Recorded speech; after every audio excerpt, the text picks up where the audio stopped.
En 1952, le père Benedetti, un inventeur italien obsédé par les mystères de l'humanité, présenta au Vatican une étrange machine qu'il appelait le chronoviseur. Cet appareil, prétendait-il, permettait de capter des fragments visuels et sonores du passé comme des reflets persistants du temps. Le projet fut vite classé secret, relégué au tréfonds des archives vaticanes.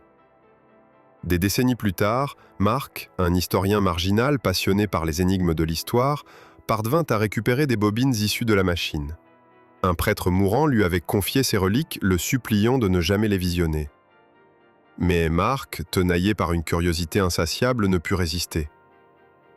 Le soir même, il installa un vieux projecteur dans son salon, plongé dans la pénombre. Le grésillement des bobines résonnait comme une plainte funèbre, et bientôt, les premières images apparurent sur le mur blanc.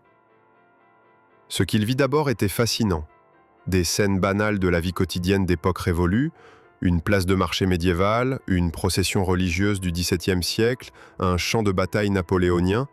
Pourtant, à mesure que les images défilaient, une étrangeté subtile s'insinua. Les figures semblaient parfois s'immobiliser, tournant lentement leur regard vers la caméra. Certaines paraissaient plus nettes, plus réelles, comme si elles savaient qu'elles étaient observées. Un malaise grandissant s'empara de Marc. Il tenta de rationaliser, peut-être une illusion due à la qualité dégradée des bobines. Mais soudain, une séquence brisa son calme. On y voyait un salon bourgeois du XIXe siècle. Une femme assise, un bébé dans les bras, berçait doucement l'enfant. Puis, au fond de la pièce, une silhouette noire apparut. Lente et menaçante, elle se tourna vers l'objectif, dévoilant un visage blême et des yeux dénués de vie. Marc arrêta brusquement le projecteur, le cœur battant à tout rompre. Mais un détail attira son attention. Sur une table de cette scène inquiétante, une montre brillait, une montre identique à celle qu'il portait. Terrifié, Marc remit la machine en marche. Une nouvelle scène apparut. Cette fois, c'était son propre appartement.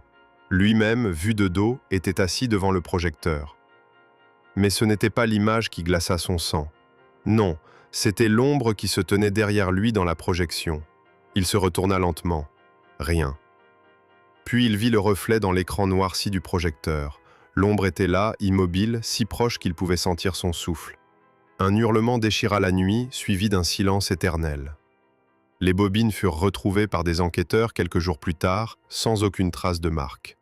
Sur la dernière scène projetée, les policiers virent un homme fuyant désespérément dans le passé.